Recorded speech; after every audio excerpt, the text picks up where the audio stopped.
वर्धा के जनता में जिनको बहुत भर भर के प्यार मिला है पिछले 2 टर्म के हमारे एमएलए सर हैं श्री पंकज जी भोयर सर। नमस्कार।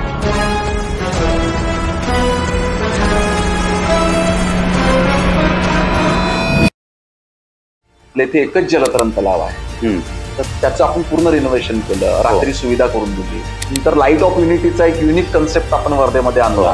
नंतर फाउंटेन, वर्धेतले चौक पहिले कसे होते आणि आता बघा वर्धेतले चौक कसे आहेत, किती सुंदर। तुम्ही वर्धेचं बस स्थानक पहा, वर्धेचं रेल्वे स्थानक बघा। विकासाचा आराखडा तुमच्या डोक्यात सध्या काय आहे पुढे येणाऱ्या 5 वर्षात? आदर्श मतदारसंघ असावा वर्धा। उद्योग आपल्या इथे नाहीये, तो प्रयत्न मी सिनियर झाल्यानंतर करणार आहे। आपल्या इथली महिला बचत गटाची चळवळ अतिशय मजबूत आहे, सक्षम आहे। त्यांना जास्तीत जास्त प्रशिक्षण देऊन त्यांना अजून स्वतःच्या पायावर उभं करण्याचा प्रयत्न आहे। लोकसभेला जो रिझल्ट आला तो प्रचंड अनपेक्षित होता, तुमचा टेक काय आहे त्यावर? का असं घडलं असावं? आता कोलकातामध्ये आरजी कार हॉस्पिटलमध्ये घडलेली घटना, सर यावर तुमचं ओपिनियन काय आहे?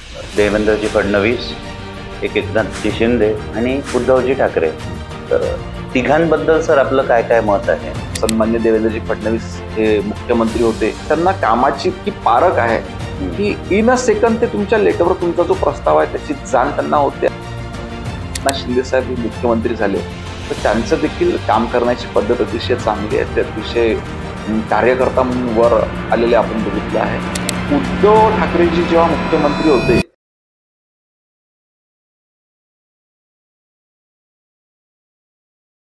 Hello viewers, welcome to your favourite podcast channel unfiltered stories.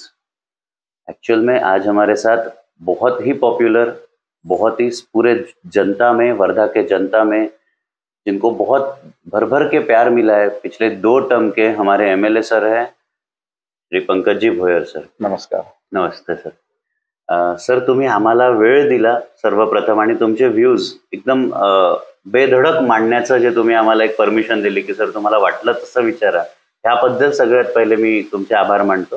Because most of the time होतं हे की एक आपण जेव्हा पब्लिक फिगरचं घेतो तर सगळी लोक खूप कॉन्शियस असतात, पण तुम्ही एकदम एक्स्ट्रेमपोर, तुम्ही सर वेळेवर जरी प्रश्न घेतले तर आपण त्याला कव्हर अप करू, ही जी बेधडक जो तुमचा स्वभाव आहे सर, त्याबद्दल सर्वात अगोदर म्हणजे धन्यवाद। That is the biggest thing. तर सर व्ह्यूअर्स, आपल्याला सरांचं खूप इंट्रोडक्शन द्यायची गरजच नाही, because already he is a very popular leader here आणि खूप एक्स्ट्रा ऑर्डिनरी वर्क जे व्हिजिबली आपण आपल्या डोळ्यांनी बघू शकतोय।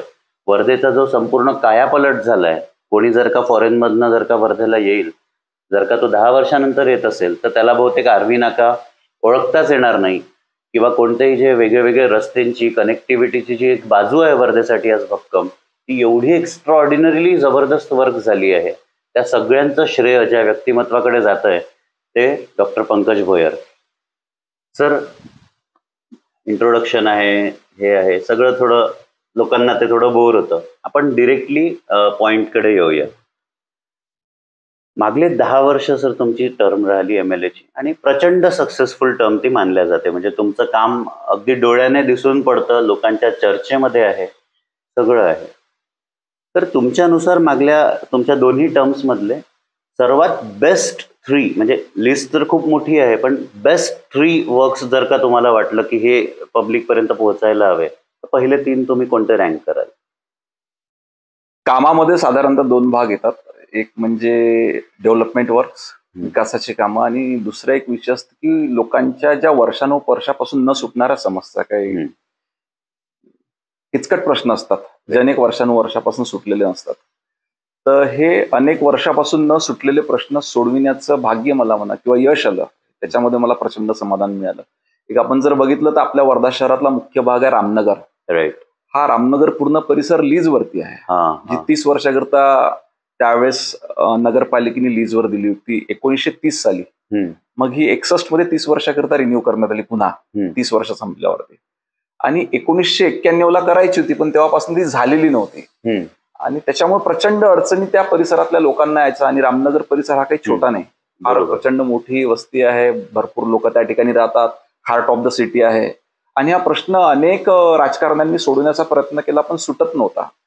परंतु योगायोगाने 2014 साली मी आमदार झालो, आणि आमचं नेतृत्वही तेवढं प्रचंड हुशार आणि बुद्धिवान होतं आणि मेहनती होते, त्यांचा अभ्यास भरपूर होता। आदरणीय देवेंद्रजी फडणवीस साहेब तेव्हा मुख्यमंत्री होते, त्यांना मी विनंती केली आणि त्यांच्यासमोर हा प्रश्न मांडला. आणि त्यांनी जवळजवळ फक्त 1 महिन्याच्या कालावधीमध्ये हा प्रश्न सोडून दिला. आणि जी 1991 पासून प्रलंबित असलेली लीज ही 30 वर्षासाठी आपण पुन्हा तेव्हा लोकांना रिन्यू करून दिली आणि लोकांना त्या ठिकाणी सुरक्षित आपण करून दिला. हा एक पहिला मुद्दा होता. दुसरा, आम्ही निवडून आल्यानंतर वर्धा शहरालगतचा ग्रामीण भाग फार मोठा आहे. आपण जर बघितलं तर वर्धा शहर जेवढं आहे तेवढंच आजूबाजूच्या ग्रामपंचायती म्हणजे पिंपरीमेघी असो, सिंधीमेघी असो, बोरगाव, सावंगी, नालवाडी, मसाळा, या सर्व ग्रामीण भागामध्ये बांधकामाच्या परवानग्या बंद होत्या मी जेव्हा निवडून आलो तेव्हा. तर काही कोर्ट कॉम्प्लिकेशन झाले होते.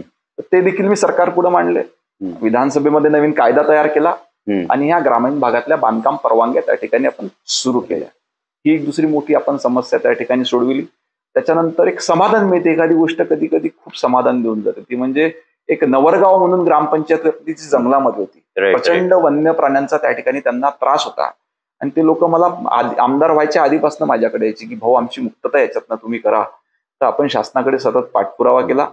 त्या नवरगावमध्ये जवळजवळ 99% लोक हे आदिवासी लोक आहेत जे राहायचे. तर त्यांचं पुनर्वसन आपण नागपूर रोडवरती खडकी मंदिराच्या आधी एक परिसर तुम्ही जर बघितला तर खूप सुंदर पुनर्वसन त्यांचं त्या ठिकाणी करून दिलं. त्या सर्व आदिवासी लोकांना त्या जंगलातून काढून आपण त्यांचं या ठिकाणी पुनर्वसन करून दिलं. तर ह्या 3 गोष्टी आहेत की ज्या तुम्ही प्राधान्य देता. तशा भरपूर कामं तर आपण भरपूर केले. लोक त्याचं अप्रिसिएशनही देतात, परंतु तुम्ही मर्यादा घातली 3ची म्हणून हे तुम्हाला 3 ठळकपणे सांगितलं या ठिकाणी. हळूहळू सर त्या मर्यादेच्या पलीकडे जाऊ. पण आम्हाला जाणून घ्यायचं होतं की सगळ्यात मोठं तुमच्या म्हणजे इतक्या लिस्टमधनं तुमच्या डोक्यात सगळ्यात मोठे मॅटर कोणते होते असं होतं ते? मॅटर तर हे होते कारण लोकांच्या प्रचंड हे बघा डेव्हलपमेंट तर करायचा होता. ह्याच तोच होता की विकास झाला पाहिजे, डेव्हलपमेंट झाली पाहिजे सिटीची, ग्रामीण भागातली.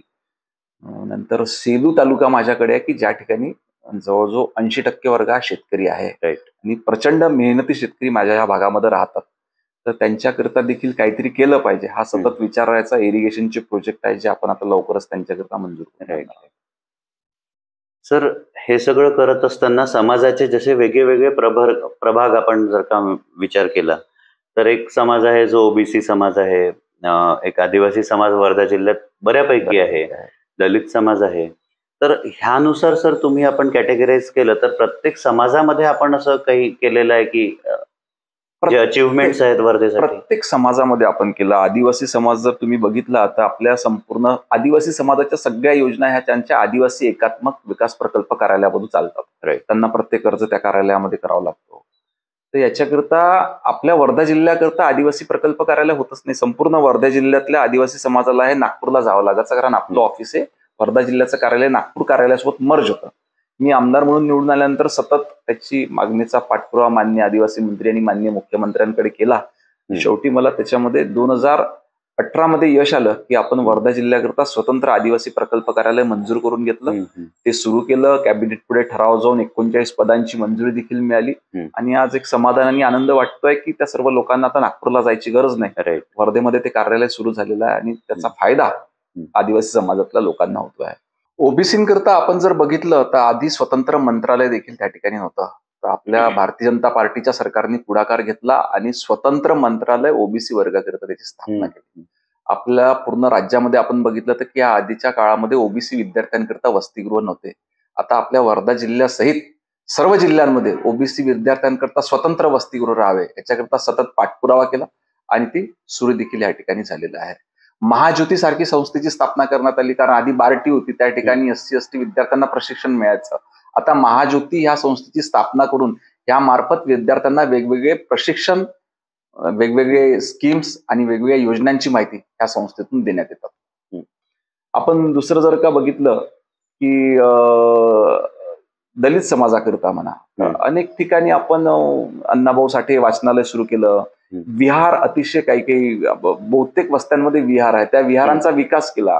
त्या ठिकाणी निधी दिला, सौंदर्यीकरण केलं आणि त्या विहारामध्ये अपील केली की फक्त हे प्रार्थना स्थळ न राहता ह्या ठिकाणी वाचनालय देखील झालं पाहिजे.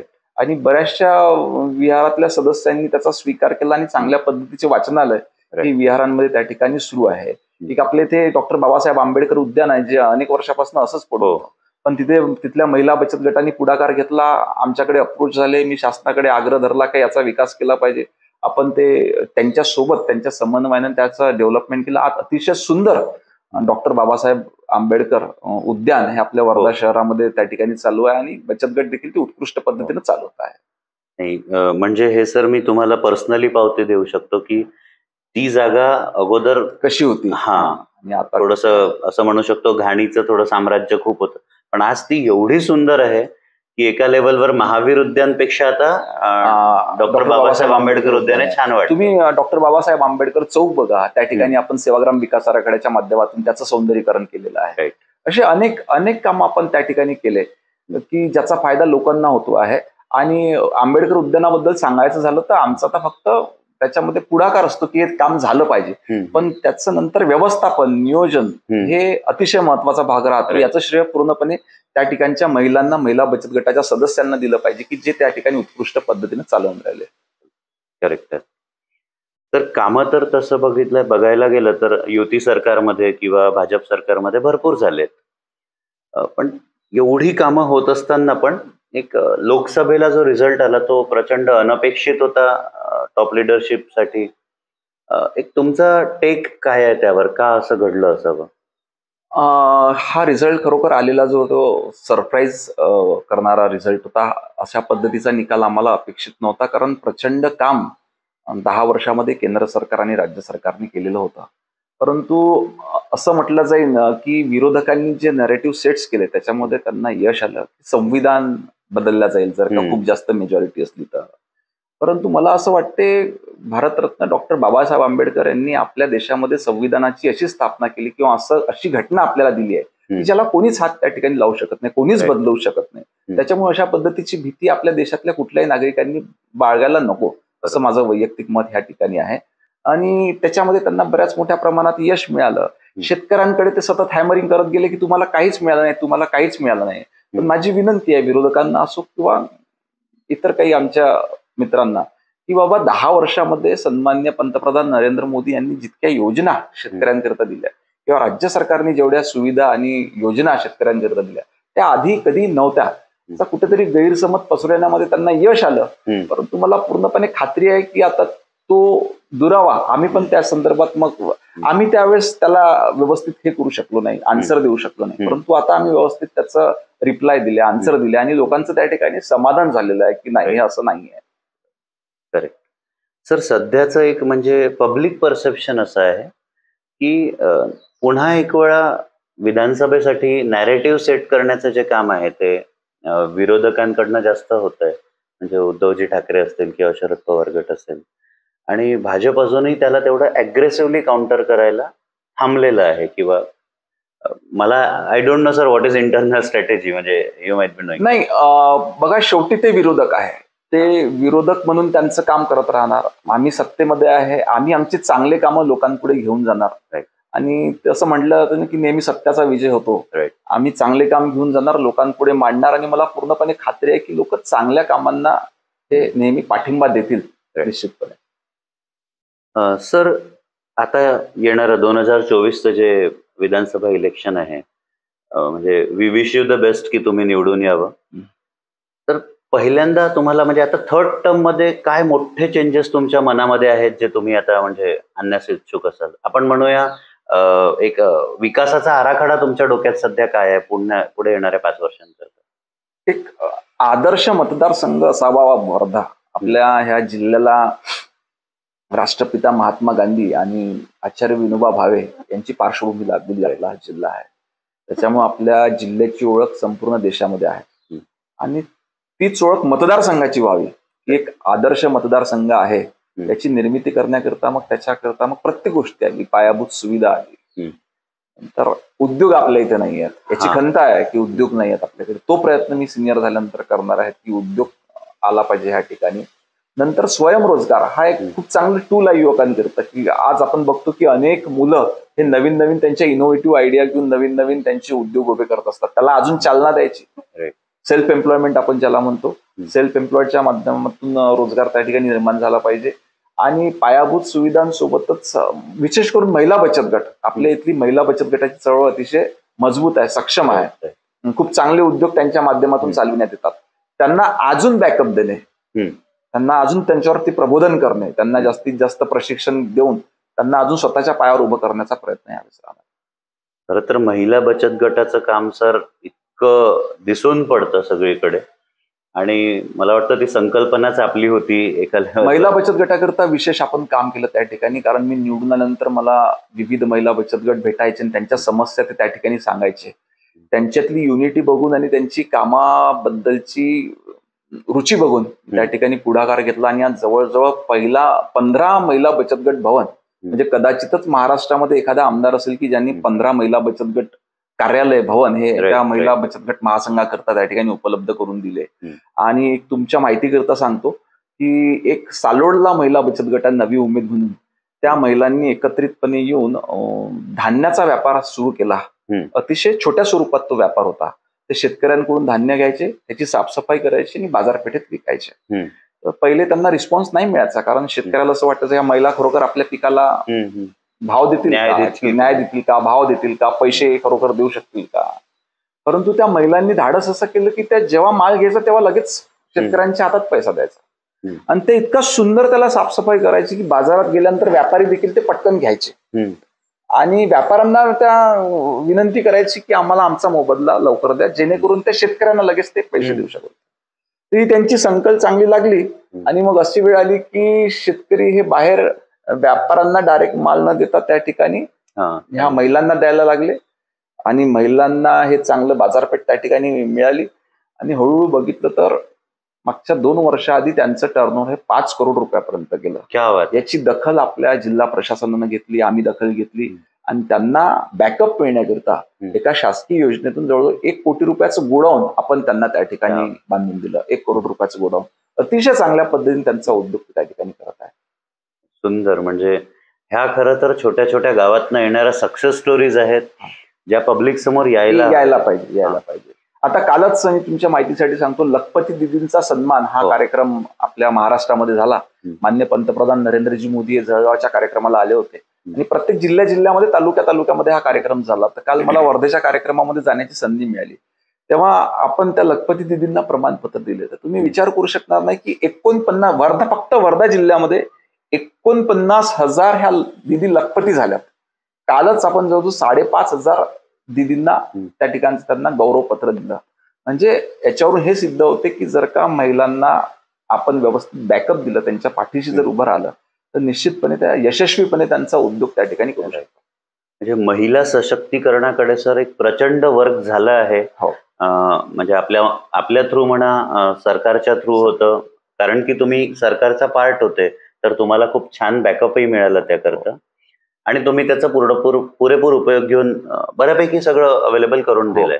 महिला सुरक्षेचा जो प्रश्न आहे सध्या तो प्रचंड चर्चेत आहे. त्याचं एक कारण असं आहे की आता कोलकातामध्ये RG कार हॉस्पिटलमध्ये घडलेली घटना, जी अत्यंत दुर्दैवी पण ती घृणास्पद ती एक घटना होती. आणि सोबत एक महाराष्ट्रात काही घटना घडल्या, पुन्हा बदलापूरला, म्हणजे कोल्हापूरला, जिथे लहान मुलींवर अत्याचार करण्यात आले.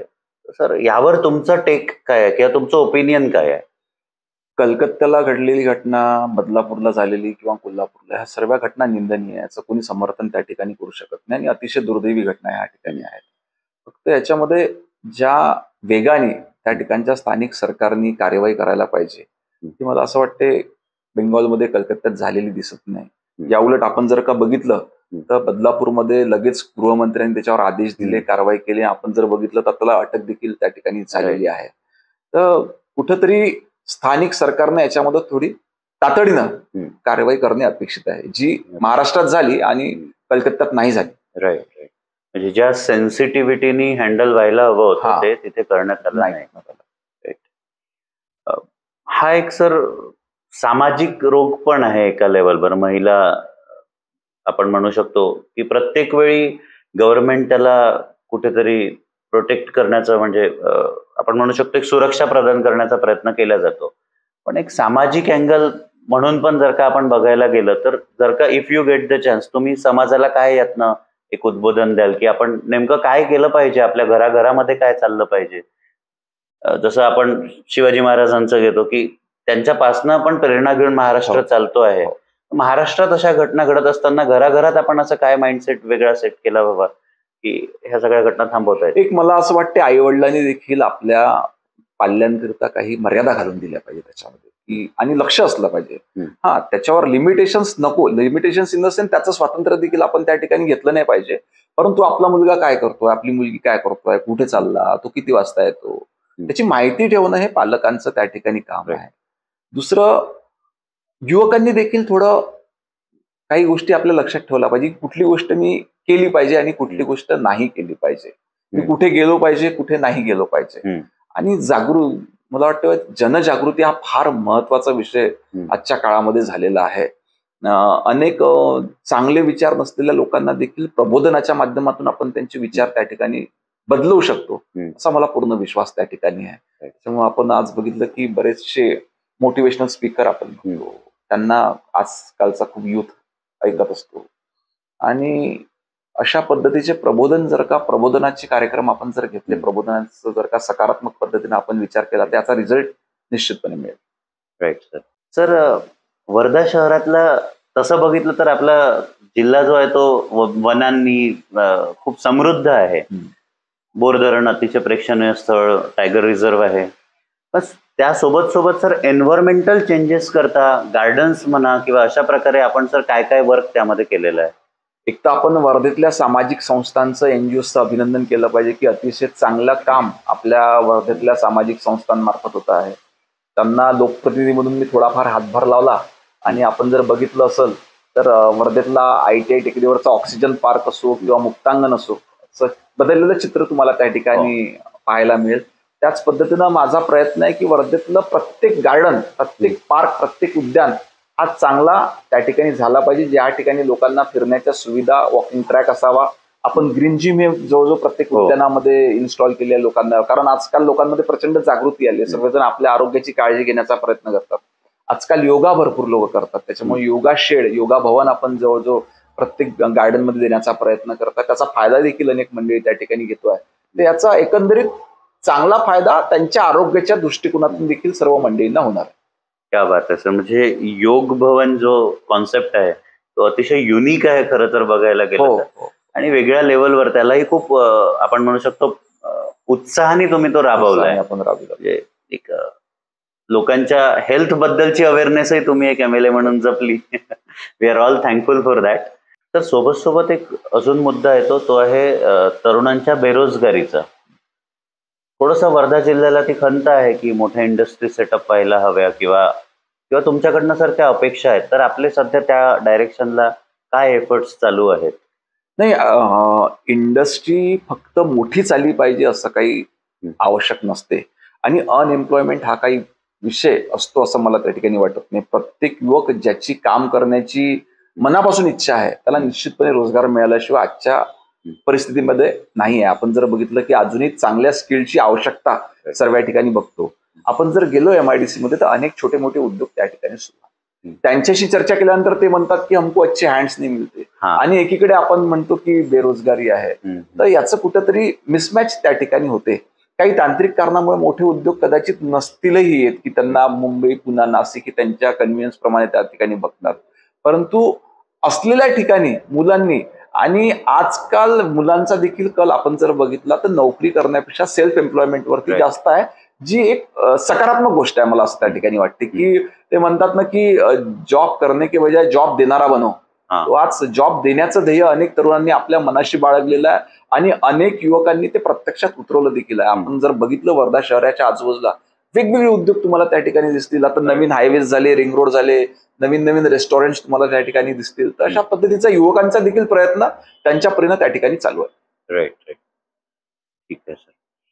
यासोबत सर एक म्हणजे थोडंसं आपण अजून वेगळ्या मुद्द्यावर जाऊया. जर का तुम्हाला मी परसेप्शन विचारलं तर कार्यशैलीमधून आपण 3 मुख्यमंत्री डिस्कस करूया. एक देवेंद्रजी फडणवीस, एक एकनाथजी शिंदे आणि उद्धवजी ठाकरे. तर तिघांबद्दल सर आपलं काय काय मत आहे? योगायोगाने मला 3ही मुख्यमंत्र्यांसोबत काम करण्याची संधी त्या ठिकाणी मिळाली. पहिली टर्म म्हणजे पहिले 5 वर्ष सन्मान्य देवेंद्रजी फडणवीस हे मुख्यमंत्री होते. आणि आम्ही बघितलं की ते इतके त्यांना कामाची इतकी पारख आहे की इन अ सेकंद ते तुमच्या लेटरवर तुमचा जो प्रस्ताव आहे त्याची जाण त्यांना होते आणि ते कुठं मार्क केलं पाहिजे आणि सकारात्मकतेनं ते काम कसं होईल, जनहिताचं कुठलंही काम हे सकारात्मकतेनं कसं लवकरात लवकर होईल याचा प्रयत्न करतात. त्यांचा प्रचंड सर्व विभागाचा अभ्यास त्या ठिकाणी झाला. त्याच्यामुळे आपण बघितलं तर पहिल्या टर्म मध्येच आपण ज्या एवढे सारे लिटिगेशन असलेल्या समस्या आपण त्या ठिकाणी सोडवू शकलो. नंतर आता दुसऱ्या टर्म मध्ये आपण बघितलं की साधारणतः 2.5 वर्षांतर दुसरं सरकार राज्यामध्ये महायुतीचं सरकार आलं आणि एकनाथ शिंदे साहेब हे मुख्यमंत्री झाले. तर त्यांचं देखील काम करण्याची पद्धत अतिशय चांगली आहे. ते अतिशय कार्यकर्ता म्हणून वर आलेले आपण बघितलं आहे आणि सामान्य लोकांच्या काय अडचणी असतात याची त्यांना देखील जाण आहे. त्यांनी देखील अतिशय सकारात्मक पद्धतीनं महाराष्ट्राच्या समस्या सोडवण्याचा प्रयत्न या ठिकाणी केलेला आहे. उद्धव ठाकरेजी जेव्हा मुख्यमंत्री होते तर तेव्हा कोरोनाचा देखील काळ होता.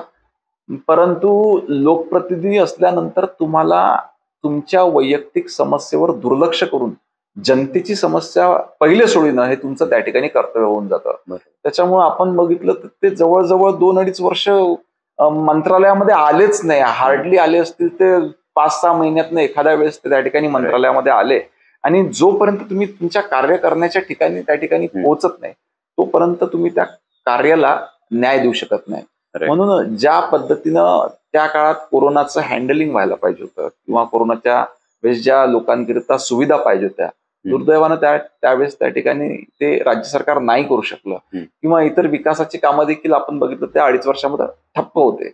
तर त्यांचा कार्यकाळ त्या मानानं नाही तितका यशस्वी राहिला ज्या पद्धतीनं चांगला कार्यकाळ सन्मान्य देवेंद्र फडणवीस किंवा आता आपण एकनाथ शिंदे साहेब शिंदेचा बघतोय.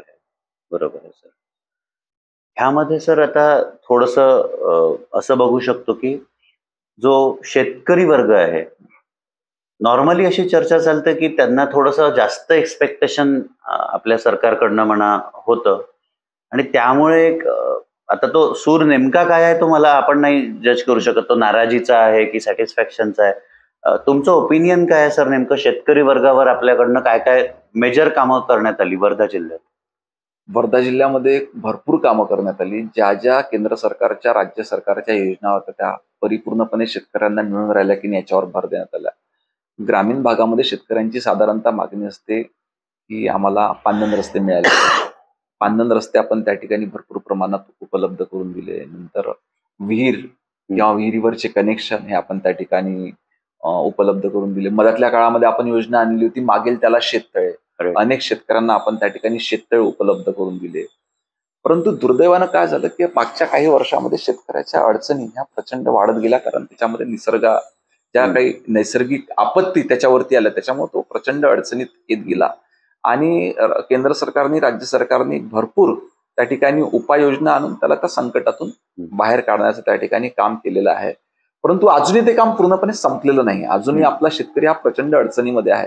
परंतु मला पूर्णपणे विश्वास आहे की या देशाचे पंतप्रधान नरेंद्रजी मोदी आणि आमचं राज्यातलं नेतृत्व सन्माननीय देवेंद्र फडणवीस हे प्रचंड चिंताजनक शेतकऱ्यांबद्दल संवेदनशील आहेत. शेतकऱ्यांबद्दल प्रचंड संवेदनशील आहे. ते निश्चितपणे शेतकऱ्यांकरिता एक चांगलं आराखडा तयार करून आपला शेतकरी कसा चांगल्यात चांगल्या पद्धतीने ताकदीनं उभा राहील याच्याकरता प्रयत्न चालू आहेत. सर थोडंसं बऱ्याच लोकांना तुमच्या पर्सनल लाईफ बद्दल बरीच उत्कंठा असते. तर म्हणजे तुम्ही 2 प्रकारचे रोल समजा घरी असतील. एक आहे तुम्ही एका लहान बाळाचे मला वाटतं मुलीचे वडील आहात आणि इकडे मुलगा म्हणून पण आहात. तर एक एवढं 10 वर्ष MLA राहिलेले पर्सनॅलिटी घरी जातात त्यावेळी ते एक बाप म्हणून एक मुलगा म्हणून म्हणजे कसा असतो वावर काय असतं? नाही लोकप्रतिनिधी असताना जोपर्यंत तुम्हाला घरातून पूर्ण सहकार्य मिळत नाही तोपर्यंत तुम्ही जर का स्वतःचं घरच सांभाळू शकले नाही तर समाज कसा सांभाळणार? राईट. तर मला प्रचंड पाठिंबा आई वडिलांकडनं मिळाला. खूप आधीपासून जेव्हापासून मी समाजकारणात किंवा राजकारणात होतो अनेक वेळेस घरी उपस्थित न राहणं, घरच्या कार्यक्रमात नसणं किंवा घरी तितका वेळ न देणं ह्या गोष्टी झाल्या. परंतु त्यांनी कधीही त्याच्याकरता मला मनाई केली नाही आणि मुक्त हात दिला की तुला जे करायचं आहे समाजकारणात राजकारणामध्ये कर. त्या पद्धतीची मुभा त्यांच्याकडनं देण्यात आली. त्याच्यामुळेच मी इथपर्यंत पोहोचू शकलो. नंतर लग्नानंतर पत्नी देखील तिला मला तर राजकीय बॅकग्राऊंड नव्हतं, परंतु तिला राजकीय बॅकग्राऊंड होतं. त्याच्यामुळे तिचे कन्सेप्ट आधीच क्लिअर होते की माझा नवरा जर का राजकारणात असेल तर तो तितका वेळ घरी देऊ शकणार नाही. तर त्याच्यामुळे तिच्याकडून कधी काही बंधन त्या ठिकाणी आलं नाही. नंतर मुलं झाले, मुलं देखील योगायोगाने ईश्वर कृपेनं अतिशय समजदार आहेत. त्यांनी असं काही कुठल्या गोष्टीचा आग्रह धरला नाही की तू एवढा वेळ दिलाच पाहिजे काय दिला. पण मी देखील प्रयत्न करतो की त्यांना व्यवस्थित वेळ देऊ शकलो पाहिजे, म्हणून घरची जबाबदारी घरी सांभाळून मी व्यवस्थित बाहेर देखील लोकांसोबत त्या ठिकाणी त्यांच्या समस्या सोडवण्याकरिता सोबत राहिलो. तर पर्सनल लाईफ मध्ये तुमच्या फ्रेंड सर्कल मध्ये पंकज भोयर हे म्हणजे पर्सनॅलिटी नेमकी काय असते फ्रेंड्स मध्ये? माझ्या आमदार बनण्यामध्ये मी नेहमी कोणालाही सांगतो की माझ्या मित्रांचा फार मोठा रोल आहे. प्रचंड पाठिंबा, सदैव सोबत उभं राहणं. मधातल्या काळामध्ये मी पक्षांतर केलं होतं, काँग्रेस पक्षातनं मी भारतीय जनता पार्टीमध्ये प्रवेश केला. त्याच्या माझ्या एवढ्या मोठ्या निर्णयात देखील त्यांचं प्रचंड समर्थन, जरी त्यातली अनेक मंडळी राजकारणात नसली तरी यांनी घेतलेला निर्णय बरोबर असेल, तो माझ्यावर विश्वास ठेवून त्यांनी त्या गोष्टीकरिता समर्थन दिलं. जेव्हा जेव्हा मी अडचणीत असतो किंवा निवडणुका असतात, प्रचंड ताकदीने ते माझ्यासोबत त्या ठिकाणी राहिलेले आहे. राईट. तुमच्या पर्सनल टाइम सर त्यांच्यासोबतचं काय असतं नेमकं? बऱ्याच वेळ योगायोगानं आता अनेक शाळकरी मित्र आहेत जे नंतर लग्नानंतर म्हणा, नोकरी करता म्हणा, उद्योगाकरता बाहेर गेले, तर बाहेर गेल्यानंतर भेट होते. मी त्यांच्या ठिकाणी गेलो तर बाहेर भेट होते, किंवा ते वर्धेत आले तर त्यांच्यासोबत भेट होते. मग घरी जेवायला येतात. चांगला टाइम स्पेंड करतो. ओके. काय आवडतं सर तुम्हाला, मूवीज की ट्रेकिंग? लाईक बाहेर मला फिरायला खूप आवडते. बऱ्याच वेळेस मी फिरायला जायचा, वेळ काढून फिरायला जायचा प्रयत्न करत असतो की नवीन नवीन ठिकाण बघितले पाहिजे. विशेष करून हिल स्टेशन या ठिकाणी जायला आवडते. नंतर मूवीज बघायला तेवढा वेळ मिळत नाही, परंतु आवडते मला बाहेर जाऊन मल्टिप्लेक्स मध्ये मूवी फॅमिली सोबत बघणं आवडते. कोण आहे sir favourite actor and actress? Favourite actor तर बिग बॉस तर बिग बॉस होते, परंतु मला अभिषेक बच्चनची ऍक्टिंग प्रचंड आवडते. Okay, great choice. सर्वजण फक्त बिग बॉस कडेच बघतात, पण अभिषेक बच्चन यांची देखील नो डाऊट कला ही अतिशय शॅडो मध्ये राहिले ते. हा, तर अभिषेक बच्चन हे माझे फेवरेट. आणि ऍक्ट्रेस मध्ये म्हटलं तर आता त्या नाही आहेत इतक्या, पण ऍक्टिंग मध्ये माधुरी दीक्षित यांची ऍक्टिंग फार जास्त आवडायची. मला असं वाटतं सर, म्हणजे अर्ध्या महाराष्ट्राचा जो जीव आहे ते माधुरी दीक्षित मध्ये. फूड मध्ये काय चॉईसेस आहेत सर आपल्या? फूड मध्ये मला माझ्या आईने केलेली पुरणपोळी खूप आवडते. अच्छा. माझी आई खूप सुंदर पुरणपोळी बनवते. कधी योग आला तर तुम्हाला निश्चितपणे बोलवेल. बिलकुल सर. खूप जास्त मला आवडते. आणि तसे तुम्ही हार्डकोर म्हणजे व्हेजिटेरियन और बोथ व्हेज नॉन व्हेज दोन्हीकडे समसमान वाटप? समसमान वाटप. सर पर्सनल लाईफ म्हणजे आहे एक, असायला पाहिजे प्रत्येकाला, पण तुमचा जास्तीत जास्त वेळ हा शेवटी समाजकारणात जातो म्हणा, किंवा लोकांमध्ये जातो. हे घडत असताना सर तुमच्यासोबत म्हणजे तुम्ही एखाद्या केलेल्या कामातनं खूप जास्त समाधान भेटलं आणि खूप आनंदाचा तो क्षण होता, असं एखादं काही एक्झाम्पल? असं खूपदा झालं की कधी कधी एखाद्या छोट्या कामातनं देखील लोकांनी प्रचंड एखादी क्लासरूमच करून दिली तर ते विद्यार्थी खूप खुश झाले. मधातल्या काळामध्ये मी एक इनोव्हेटिव्ह म्हणून काही शाळांमध्ये म्युझिक स्टुडिओचा सेटअप लावला होता. तर ते त्यांना विश्वासच नव्हता की एखादा आमदार असं काम करू शकतो की शाळेमधून आम्हाला म्युझिक स्टुडिओ सेट करून, कारण ते कलाकार असतात, संगीत क्षेत्रातले लोक असतात. ते त्याची स्थापना केली तेव्हा प्रचंड त्या रिस्पॉन्स मला त्या ठिकाणी मिळाला. गोष्ट छोटी होती, काही खूप मोठा फंड मी त्या ठिकाणी दिला नव्हता, परंतु लोकांनी, त्या संगीत क्षेत्रातल्या लोकांनी प्रचंड त्याचं स्वागत केलं. नंतर एखाद्या ग्रामीण भागामध्ये गेलो आणि तिथे जर का शेतीला जाणारा रस्ता जर का दिला तर त्या शेतकऱ्याचे तेव्हा डोळ्यातनं लिटरली अश्रू येतात, कारण त्याला वर्षानुवर्षापासूनचा जो स्वतःच्या शेतामध्ये जाण्याचा त्रास असतो, तो जेव्हा स्वतःच्या शेताकडे जाणारा रस्ता क्लिअर बघतो किंवा आता रोज चांगल्या पद्धतीने जाऊ शकेल, तर ती एक आनंद देणारी गोष्ट असते. जसं मी तुम्हाला सांगितलं की रामनगर लीज, नंतर आपलं बांधकाम परवानगी, हे मुद्दे प्रचंड अडचणी होत्या लोकांच्या, त्या सुटल्या. मग त्यांचे आनंद अश्रू बघितलं तर चांगलं वाटतंय. सर एखादा दुःखद प्रसंग तुम्ही शेअर करू शकाल, जिथे तुम्हाला एकतर मी काम केलंय पण एकतर त्याचं अप्रिसिएशन नाही मिळालं, तो वाईट वाटण्याचा प्रसंग असू शकतो किंवा दुःखाचा? दुःखाचा माझ्या आयुष्यामध्ये झाला म्हणजे माझ्यावर प्रचंड इन्फ्लुएन्स होता माझ्या आजी आजोबांचा, आईकडचे. कारण बाबांकडचे आजी आजोबा तर नव्हते मी जेव्हा समजदार झालो तेव्हा. परंतु आईचे आजी आजोबा होते आणि खूप त्यांची सोबत खूप ते माझ्यावर प्रेमही खूप करायचे. तर पहिले आजी गेली आणि नंतर आजोबा यांच्यासोबत माझा भरपूर वेळ जायचा.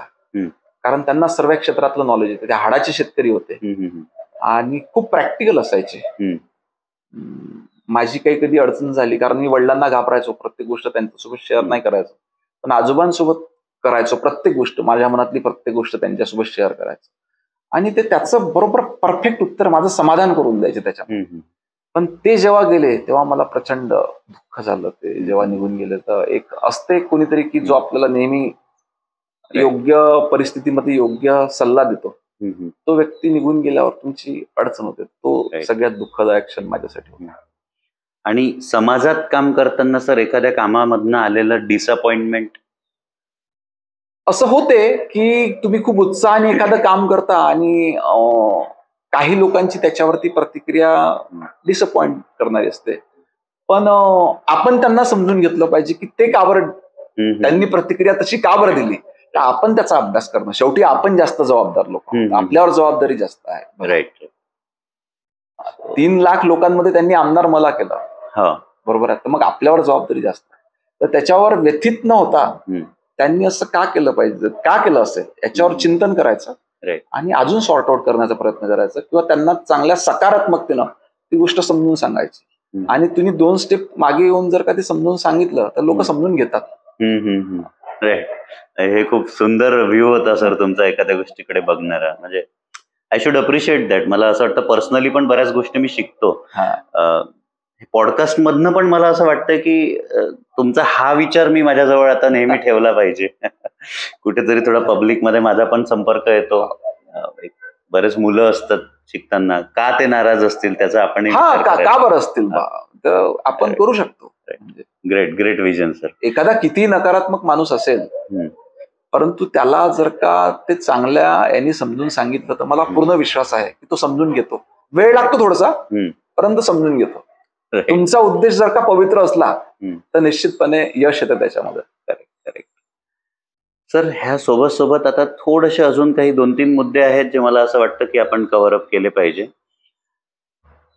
आपण ठळक सर तुम्ही केलेले जे डेव्हलपमेंट होते त्याच्यावर डिस्कशन केलं, पण अजून असे छोटे छोटे काही कामं आहेत जे तुम्हाला वाटतं की आपण हे जनतेपर्यंत गेले पाहिजे, याचा खूप मोठा इम्पॅक्ट आहे, पण ते अजूनही पूर्णपणे लोकांच्या लक्षात आलेले नाही.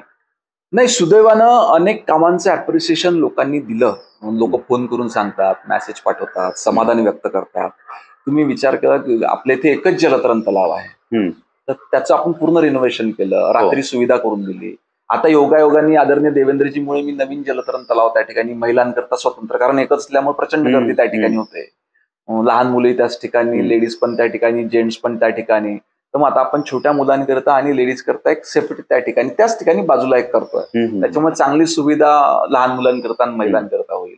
नंतर लाईट ऑफ युनिटीचा एक युनिक कन्सेप्ट आपण वर्धेमध्ये आणला, त्याचं सोल्जर्सच्या हाताने आपण उद्घाटन करून घेतलं. नंतर फाउंटेन मी नागपूरला बघितला होता आदरणीय गडकरी साहेबांच्या घराच्या बाजूला. माझी इच्छा होती की माझ्या वर्धेतही असाच झाला पाहिजे, आपण करू शकलो. त्या ठिकाणी खरोखर अभिनंदन केलं पाहिजे सन्माननीय सुधीरभाऊ मुनगंटीवार यांचं. मागच्या 5 वर्षात ते पालकमंत्री असताना त्यांनी सेवाग्राम पवनार वर्धा विकास आराखडा हा त्या ठिकाणी राज्य सरकारकडून मंजूर करून दिला. त्या माध्यमातून आपण बघितले की कितीतरी कामं झाली. तुम्ही वर्धेतले चौक पहिले कसे होते आणि आता बघा वर्धेतले चौक कसे आहे, किती सुंदर झाले. जगविख्यात राजा छत्रपती शिवाजी महाराज हे आपल्या देशात घडले, विशेष करून आपल्या महाराष्ट्रात त्यांचं सर्व जीवन गेलं. अशा राजाला घडवणाऱ्या राष्ट्रमाता जिजाऊ यांच्या सदैव स्मृती आठवणीत राहाव्या, त्यांच्यापासून प्रेरणा मिळत राहावी, याच्याकरिता आपण राष्ट्रमाता जिजाऊ यांचं स्मारक वर्धेच्या मध्यभागी त्या ठिकाणी तयार केलं. खूप सुंदर आहे सर. ते धुनीवाले मठावर बनवलेलं. पहिले ती संकल्पना 3D वाली होती, पण प्रचंड खूप सुंदर काम आहे ते. तुम्ही वर्धेचं बस स्थानक पहा, वर्धेचं रेल्वे स्थानक बघा. तुम्ही सेलूचंही बस स्थानक आपण सोडलं नाही. सेलू सारखं बस स्थानक तुम्हाला कुठे पाहायला मिळणार नाही. त्याच्यामुळे अनेक विकासाची कामं आपण त्या ठिकाणी केलं. रोड तर तुम्ही आपण जवळजवळ आदरणीय गडकरी साहेबांमुळे वर्धेतून निघणारा प्रत्येक रस्ता, तुम्ही वर्धेवरून आर्वीला जा, वर्धेवरून हिंगणघाट जा, वर्धेवरून नागपूर जा किंवा वर्धेवरून यवतमाळ जा, तुम्ही कुठे जा, तुम्ही नॅशनल हायवेनेच जा, तुम्हाला तर एवढे 80% आपण त्या ठिकाणी नशीबवान लोक आहोत की एवढ्या Right. सर्व सुविधा हम्म. आपल्याला त्या ठिकाणी मिळाल्या, परंतु समस्या ह्या कधी संपत नसतात. Correct. आपल्या इथे वर्धा शहरालगामध्ये ग्रामीण भाग आहे, भरपूर ग्रामीण भाग आहे. त्यामध्ये अजूनही मोठ्या प्रमाणात अंतर्गत रस्ते, अंतर्गत नाल्याचा प्रचंड ड्रॉबॅक आहे. तो येणाऱ्या काळामध्ये आपल्याला त्या ठिकाणी सोडवायचा आहे.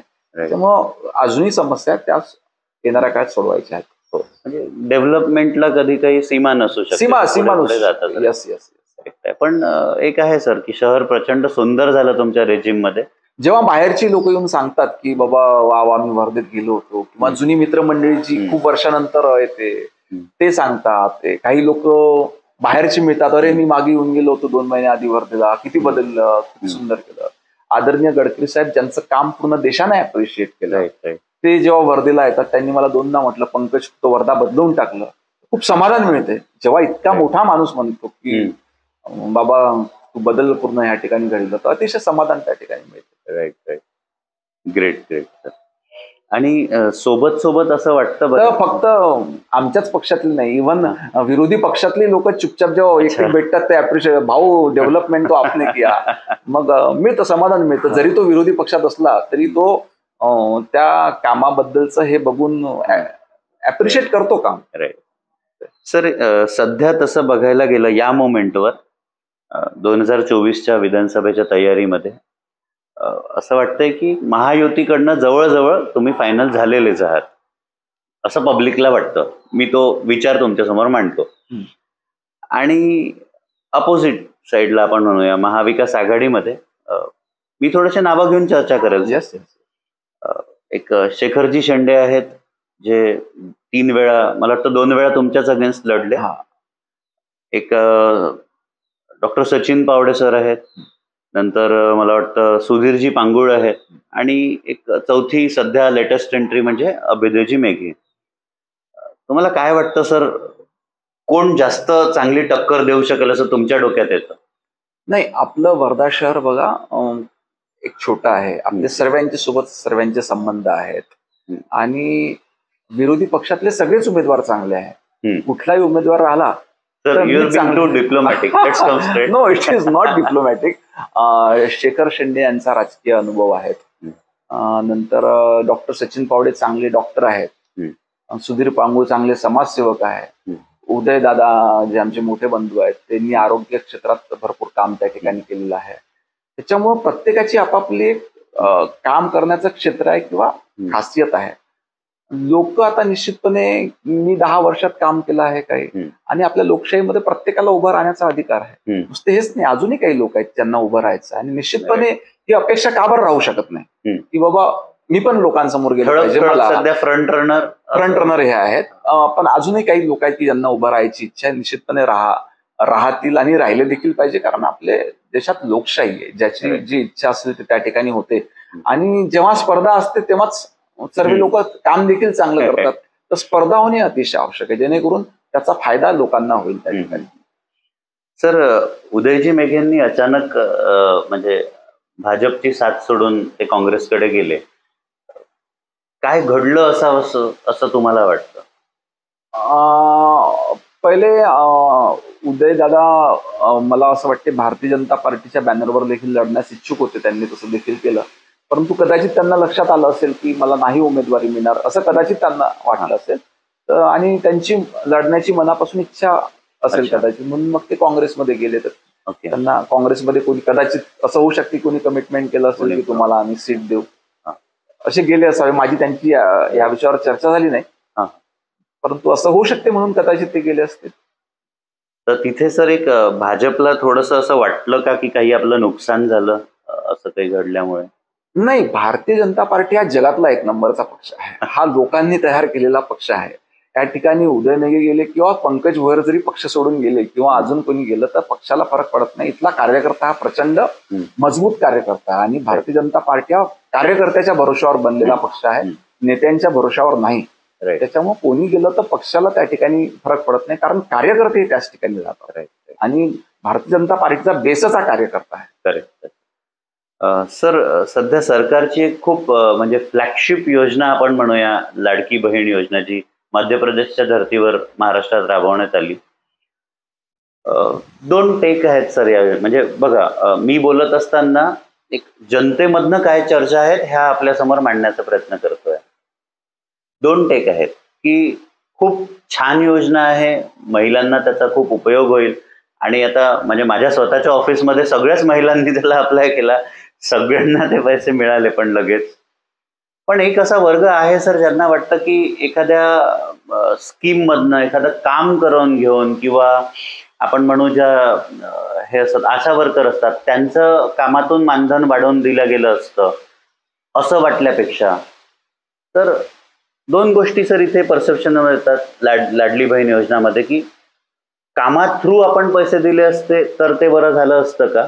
किंवा जे आत्ता सरकारने राबवलं तेच बेटर आहे? हे बघा, आशाताई असो, अंगणवाडी सेविका असो किंवा इतर कुठल्याही पदावर काम करणाऱ्या महिला असो किंवा पुरुष असो, यांना देखील जास्तीत जास्त न्याय देण्यात आला पाहिजे याचा प्रयत्न सरकारकडनं करण्यात आला.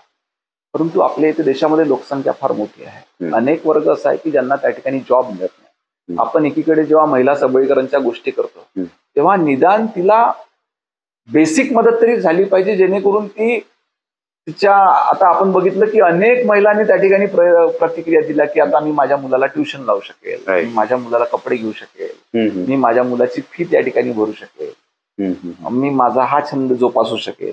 तर अशा बेसिक गोष्टी, किंवा मी याच्या भरोशावर माझं आधी एवढं उत्पन्न होतं, आता याची मला मदत मिळणार, त्याच्यामुळे मी एक छोटा उद्योग त्या ठिकाणी उभा करू शकेल. तर हा जो वंचित घटक आहे, ज्याला काहीच मिळून नाही राहिला, त्यांच्याकरता दिलेली, सन्मानाने दिलेली मदत ही सरकार. तो जो डेटा होता सर, तो फिल्टर पण झाला नाही. लाईक ऑलमोस्ट ज्यांनी पण अप्लाय केलं तो सगळ्यांनाच म्हणजे ती निधी वाटण्यात नाही. बघा, शासनाने योजना ही जे लोक वंचित आहे, ज्यांना कुठल्याही योजनेचा लाभ मिळत नाही, त्यांच्याकरता डिक्लेअर केली. आणि आता अर्ज करणारी शेवटी लोकच आहे. हो. आता तुम्ही जसं बोलतात की काही जणांचं म्हणणं आहे की नाही पाहिजे होती, पण त्यांनी स्वतःनी कदाचित अर्ज केलेला असेल. हा मानसिकतेचा प्रश्न आहे शेवटी, बरोबर आहे. मग तो एकीकडे म्हणतो की करायला नव्हती पाहिजे, एकीकडे अर्जही करून राहिला.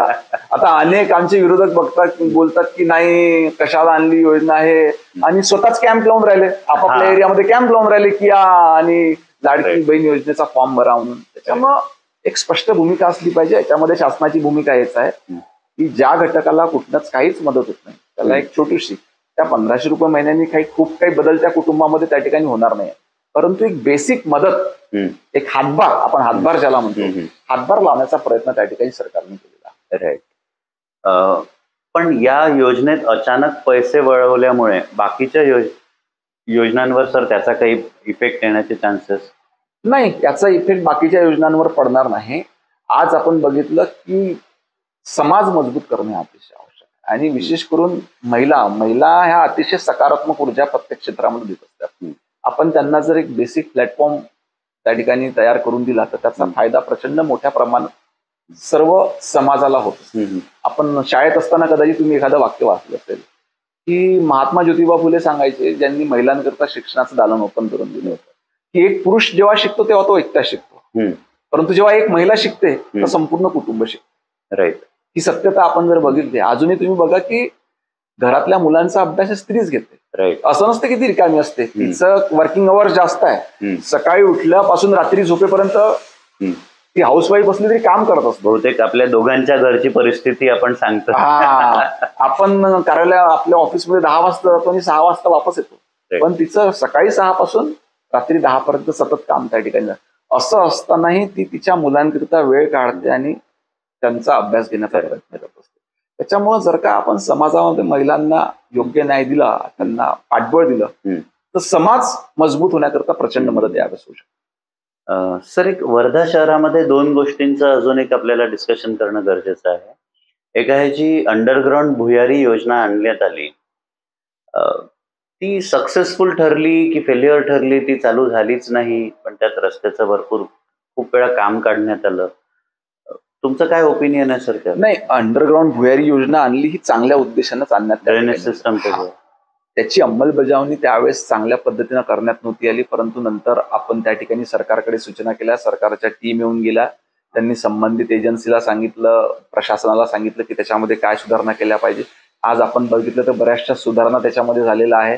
ते करत असताना अनेक रस्त्यांची नासधूस त्या ठिकाणी झालेली होती. नंतर आपण सूचना देऊन अनेक रस्ते बरोबर देखील केलेले आहे. परंतु मला पूर्णपणे हे विश्वास आहे की अतिशय चांगल्या पद्धतीनं ती योजना पुढच्या कार्यकाळामध्ये राबवणं ती अजून ऍक्टिव्हेट झालेली नाही. आणि त्यामुळे सर कुठे कुठे काय झालंय की काही गावांमध्ये काही पोर्शन्स मध्ये पाणी साचून राहत आहे आणि मग डेंग्यूचं म्हणा किंवा हे सगळं ते पुन्हा नाही, गावांमध्ये ती योजना नाही. एक तर ती फक्त शहरी भागामध्ये आहे, गावामध्ये नाहीये. गावामध्ये पाणी साचण्याचं कारण अनेक त्याला कारण आहेत की त्या गावाची ड्रेनेज सिस्टम बरोबर नसणे किंवा यावर्षी आपण बघितलं की बाकीच्या यावर्षी पाऊस देखील जास्त प्रमाणात झाला, तर त्या ठिकाणी पाणी साचतं आणि पाणी साचल्यावर नॅचरली डेंग्यू त्या ठिकाणी होतो. त्याच्यामुळे प्रत्येक त्या ठिकाणची जी स्थानिक स्वराज्य संस्था आहे त्यांनी इफेक्टिव्हली याच्यावर काम केलं पाहिजे. ज्या समस्या सुटू शकत नाही ते जिल्हा प्रशासनाकडे मांडलं पाहिजे आणि त्यावर मग मार्ग निघतो. एक दुसरं आहे सर की वर्धेला स्वतःचं हक्काचं पाण्याचं स्टेशन म्हणजे आपण म्हणू डॅम जो असतो आपल्याला जे येत आहे ते अपलिफ्ट होऊन येत आहे. येळकेळीमधनं किंवा मला वाटतं महाकालीमधनं येतं बऱ्याचदा सोडण्यात येतं. तर आणि ते येतं ज्या कॅनलने त्याच्यासाठी काही सेक्युअर्ड पाईपलाईन नसल्यामुळे वगैरे कधी दूषित होऊन येतं किंवा बऱ्याचदा त्यामध्ये ह्युमन एक्सक्रिटा मिक्स होऊन येतो आणि मग ते प्युरिफाय होऊन पण ते प्युरिफिकेशन प्रोसेसही बहुतेक आपली ब्लिचिंगची आहे. तर सर ह्या बाबतीत तुमच्या डोक्यात काही चालू होतं? पाणी पुरवठा आपल्या पिण्याच्या पाण्याकरता पाणी बोलू त्याच्यामुळे कॅनल मार्फत जेव्हा पाणी येतं भरपूर त्याच्यामध्ये लिकेजेस राहतात आणि जेवढं पाणी आपल्याला भेटायला पाहिजे तेवढं पाणी मिळत नाही. त्याच्यामुळे आपण पाईपलाईन मार्फत हे पाणी त्याचा प्रस्ताव शासनाकडे सादर केला आहे. येणाऱ्या काळात त्याला देखील मंजुरी आपल्याला म्हणजे आपल्याला डेडिकेटेड एखादं काही मिळण्याचा चान्स सर वर्धेला निश्चित मिळेल ना. हे तर सर आता समस्या होत्या ज्या आपण म्हणजे तुम्ही करालच त्याला डेफिनेटली तुम्ही त्याला हातभार लावाल. वी होप की you will bring the best changes in our town आणि लोकांच्या अपेक्षा शेवटपर्यंत त्या कधी संपणे नाहीच आहे. लोकांचं चूक नाहीये. लोक जो काम करतो त्याच्याकडून अपेक्षा बाळगतात ना. काम करतो ना अपेक्षा, काम केलंच नसतं अपेक्षाच नव्हत्या. तुम्ही जाऊन या आजूबाजूच्या मतदारसंघामध्ये. खरी गोष्ट आहे सर. हे सगळं घडत असताना एक सामाजिक बदल पण वर्धेत घडत गेला. म्हणजे असं म्हणू शकतो आरोग्य संबंधात जर का आपण बोलायला गेलो सर तर वर्धेला एक खूप छान सिव्हिल हॉस्पिटल आहे. पण नॉर्मली होतं हे की ते रेफरन्स पॉइंट बनतं. कोणी गेलं की your refer to Sawangi, your refer to Sevagram, कारण की मोठे कॉलेजेस असल्यामुळे किंवा की त्या हॉस्पिटलची स्वतःची एक क्षमता आहे खूप अद्ययावत बनण्याची. यावर सर आपण काही काम करू शकू? आरोग्य सुविधेवर आपण भरपूर काम त्या ठिकाणी केलं. आपण स्वतंत्र महिला रुग्णालयाची या ठिकाणी स्थापना केली. नंतर आता लवकरच आपण एक केंद्र सरकारकडनं आयुष रुग्णालय आणतोय. आयुष रुग्णालय त्या ठिकाणी हे करतोय. तुम्ही जर का बघितलं हिंगणी जो आमच्या मतदारसंघाचा म्हणजे BAMS आयुर्वेदिक रुग्णालय येत आहे आपल्या इथे सरकारचं. ओके. नवीन रुग्णालय येत आहे. नंतर हिंगणी सारख्या जंगल व्याप्त गावामध्ये त्या ठिकाणी प्राथमिक आरोग्य केंद्र नव्हतं, ते मंजूर करून घेतलं, ते तयार देखील झालं आहे. वर्धा शहरालगतच्या मोठ्या ग्रामपंचायत त्या ठिकाणी नवीन 5 प्राथमिक आरोग्य केंद्र आपण मंजूर त्या ठिकाणी करून आणले. आणि योगायोगानं 2 वैद्यकीय महाविद्यालय आपल्या इथे आहेत, एक सेवाग्रामला आणि एक सावंगीला, ज्याची भरपूर मदत जिल्ह्यातल्या लोकांना आरोग्य सुविधा मिळण्याकरता होत असते. बऱ्याचशा योजना आणि बऱ्याचशा आजाराची ट्रीटमेंट ही सरकारी रुग्णालयामध्ये त्या ठिकाणी करण्यात येते. पण काही कॉम्प्लिकेशन्स असले तर ते त्या ठिकाणी आपल्या इथे सुविधा असल्यामुळे रेफर करतात, ज्याचा फायदा आपल्या वर्धेतल्या नागरिकांना होत असतो. परंतु अजून जास्तीत जास्त चांगल्या सुविधा सरकारी रुग्णालयामध्ये देखील राहिल्या पाहिजे, झाल्या पाहिजे, याचा आपण प्रयत्न करतो. सर इन बिटवीन आता काही दिवसांअगोदर खूप विचित्र प्रकारे कसं लक्षात आलं, मेडिसिन्सच डुप्लिकेट होते आपल्या याच्यामध्ये शासकीय रुग्णालयामध्ये. नाही, असा प्रकार सहसा होत नाही, परंतु एक कदाचित झाला असेल, ते ज्या व्यक्तीमुळे झालं असेल त्याच्यावर निश्चित कारवाई होईल. म्हणजे कसं आरोग्य, एक उत्पन्न आणि सुरक्षा, हे 3 गोष्टी याच्या थोडंसं परसेप्शन मध्ये. सगळ्यात सुरक्षित योजना ह्या लोकांना मिळाला पाहिजे, हा सगळ्यांचं प्रशासनाचं सरकारचं कर्तव्य पण आहे आणि करत पण असतात. परंतु सिस्टम मध्ये काही 1-2 व्यक्ती असतात की त्याला ते छिद्र पाडण्याचा प्रयत्न करतात, पण ती व्यक्ती सापडते शेवटी. करेक्ट आहे, व्हेरी ट्रू. सर तुम्ही खूपच खुलून अगदी बेधडक जेवढी प्रश्न होती त्या सगळ्यांना इतकं सुंदर उत्तर दिले. तुमचे विजन खूप अग्रेसिव्ह म्हणू शकता आणि सोबत प्रोग्रेसिव्ह पण आहे. म्हणजे अग्रेसिव्ह असणे एक भाग असतो, पण त्याला प्रोग्रेसिव्ह विजन जोडलं की जी एक फोर्स आपण बघितली वर्धेमध्ये ती आपल्याला बघायला मिळाली.